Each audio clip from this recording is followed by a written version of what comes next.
Welcome to NFL Nexus, your home for breaking down the biggest stories in the league. Today, we're diving deep into the Indianapolis Colts, who are staring down a decision that could literally define their franchise for the next 5 years. You know, they've spent the early offseason methodically locking down their coaching staff, shoring up that foundation. But now the real work begins. The front office is facing a massive financial puzzle, with the futures of their quarterback and their number one wide receiver just hanging in the balance. So let's get right into it. This right here, this is the fundamental question for General Manager Chris Ballard. It's the one keeping him up at night. He has two certified offensive centerpieces, a franchise-caliber quarterback in Daniel Jones and a legit deep threat receiver in Alec Pierce. And guess what? Both are about to hit the open market. The challenge? He's got a finite amount of money to get it all done. This isn't just about signing a couple of contracts. This is a high-stakes game of financial chess. The moves he makes in the next few weeks will dictate what the Colts offense looks like for years to come. So let's start by looking at the foundation they've already managed to build. Okay, so before we get to the massive contracts and the nail-biting decisions, it's really crucial to see what the Colts have already locked in. A team's success, it's never just about the players on the field, right? It's about the entire structure, the coaching, the development, the behind-the-scenes folks. And to that end, Indianapolis has been very, very busy finalizing their coaching staff under Shane Steichen, making sure that the whole leadership and development engine is rock solid before they tackle those huge roster questions ahead. The Colts added some key support across the board. You've got Tyrell Brown joining the strength and conditioning staff, which is absolutely critical for keeping guys healthy and strong late in the season. On defense, Jeremy Bruce and Dylan Doyle come in as quality control coaches. Now that might sound like a small role, but it means more eyes on film, more detailed scouting reports. It's all about that deep preparation for game day. And this hire of Aditya Krishnan as a game management coordinator, that's a fascinating, truly modern NFL move. That role is all about using analytics for those huge in-game decisions, like when to go for it on fourth down or how to manage the clock. It's about finding those tiny edges that win you games. But the biggest name on this list, the real veteran presence, is their new defensive line coach. Marion Hobby is a huge get for this staff, a real foundational piece. Seriously, we're talking about a veteran coach with a resume that just speaks for itself. He was at Clemson during their absolute powerhouse years, developing first-round draft picks left and right. Then he moved to the NFL, coaching up the D-lines for the Jaguars and most recently the Bengals. This isn't just hiring some position coach. This is hiring a proven developer of elite talent who has seen it all at the highest levels, both college and pro. He's exactly the kind of stabilizing, expert voice you want if you're trying to build a dominant defensive front. And it's not just about bringing in big names from the outside either. The Colts are making a really clear statement here by rewarding and developing their own people. We're seeing promotions all over the place. Mikey Blaziowski moves up to performance science analyst, and then you've got former Tony Dungy fellows Kalen Humphreys and Diego Ortiz getting elevated to assistant DL coach and offensive quality control. Brent Stockstill also makes a move to offensive QC. This shows a clear, tangible path for growth inside the organization. So the coaching and support staff, it looks locked in, it looks deep, and it looks strong. But all of that stability just makes the major uncertainty looming over the roster that much bigger. And now we get to the heart of the matter.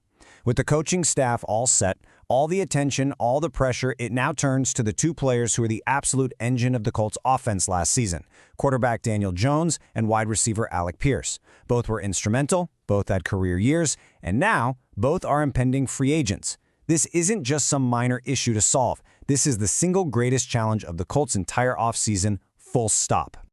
Let's just take a moment to really appreciate what these two brought to the table last year. Daniel Jones, who came in on one of those one-year prove-it deals, was incredibly efficient and effective. He was a true dual threat, playing some of the best football of his career before injuries kind of complicated the end of his season. And then you have his favorite target, his number one weapon, Alec Pierce. Just look at that yards per catch number, 21.3. Are you kidding me? That is absolutely elite big play territory. He's the guy who stretches the defense and makes the entire offense go. Losing either of these guys would be a massive blow. Losing both? Well, that's just unthinkable for a team trying to build a contender, which, of course, brings us to the money. $35 million. That's the number. That is the official amount of available salary cap space the Colts are working with right now.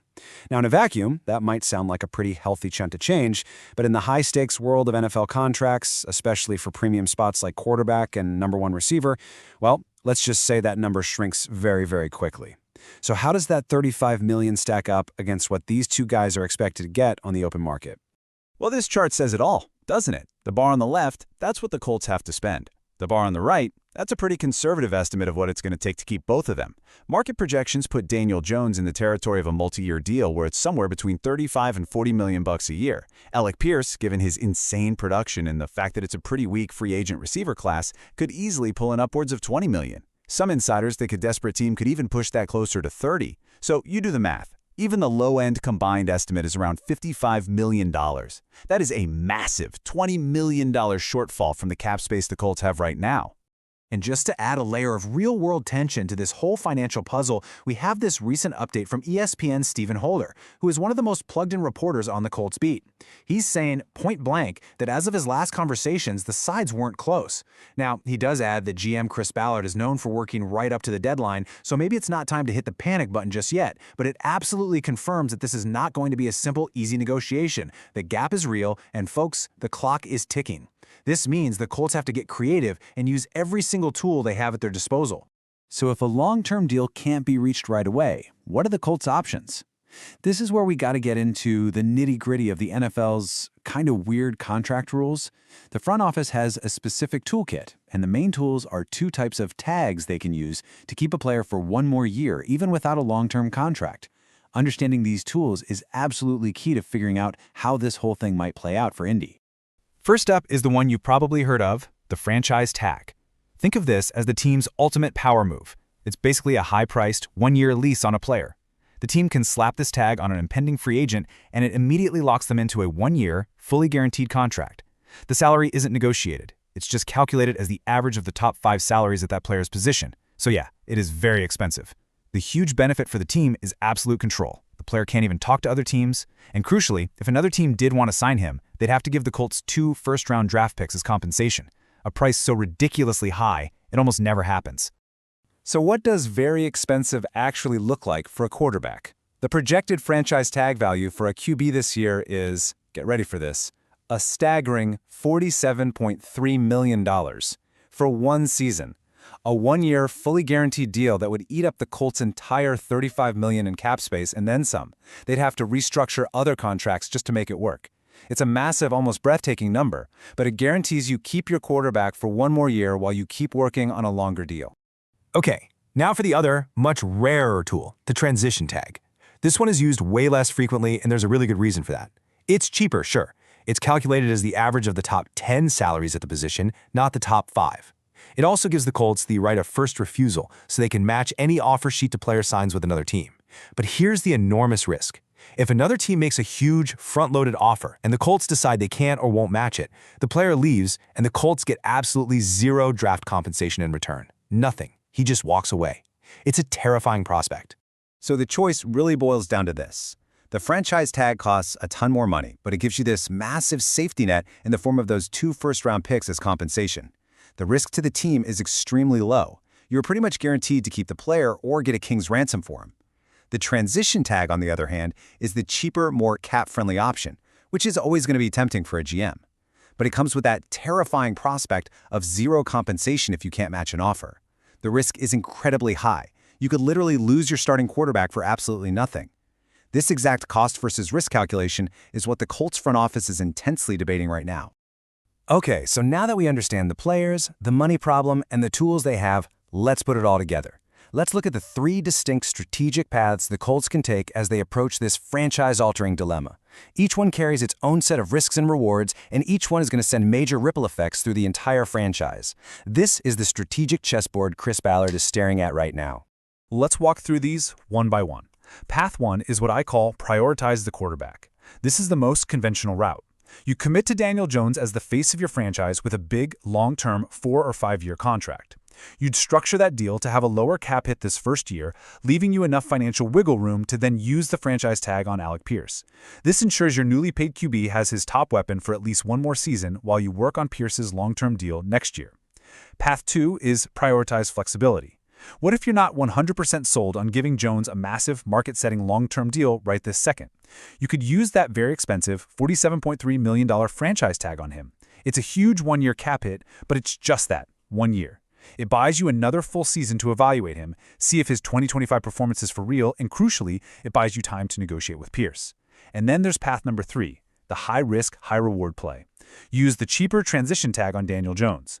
This saves you a ton of cap space in the short term, which you can immediately use to sign Alec Pierce to a big long-term deal. But the risk, as we discussed, is enormous. Another team, one desperate for a quarterback, could sign Jones to a heavily front-loaded offer sheet that the Colts simply cannot match. If that happens, Jones walks, and the Colts get nothing in return, leaving them with a star receiver and a massive gaping hole at the most important position in sports.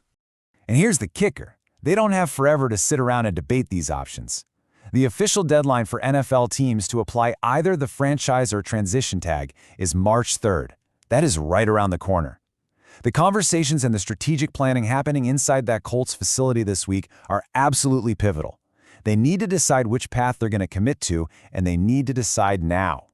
This deadline forces their hand and adds a real sense of drama and urgency to this whole process. So that's the multi-million-dollar question, isn't it? Do they lock in their quarterback for the long haul, betting on his continued success? Do they pay a massive premium for just one more year of evaluation and flexibility? Or do they roll the dice on a higher-risk maneuver to try and keep everyone happy? The entire future of the Colts offense, and frankly, the whole trajectory of the franchise itself, really hinges on this single decision. And now, I want to turn it over to you. Put on your general manager hat for a second. If you were Chris Ballard, sitting in that chair with these 3 paths laid out in front of you, what would you do? Which path do you choose? Is there a fourth option? Maybe a more creative solution we haven't even considered? Head down to the comments section and let me know your strategy for the Colts. I am genuinely curious to see how you all would handle this incredibly complex situation. If you enjoyed this detailed breakdown of the Colts offseason dilemma, do me a huge favor and smash that like button. It really helps the channel grow and tells me you want more deep dives like this. And if you haven't already, make sure you subscribe to NFL Nexus and ring that notification bell so you never miss any of our future explainers on the biggest stories around the league. And hey, one last thing before you go. A really great way to support the work we do here on the channel is by checking out our new NFL-themed coloring books. We've designed them to be perfect for fans of all ages, whether it's for your kids, your grandkids, or hey, even for yourself to just unwind with. You can find them using the link right there in the description below or by scanning the QR code on your screen. Your support is what allows us to keep making detailed explainers just like this one. Thanks so much for watching, and we'll see you next time on NFL Nexus.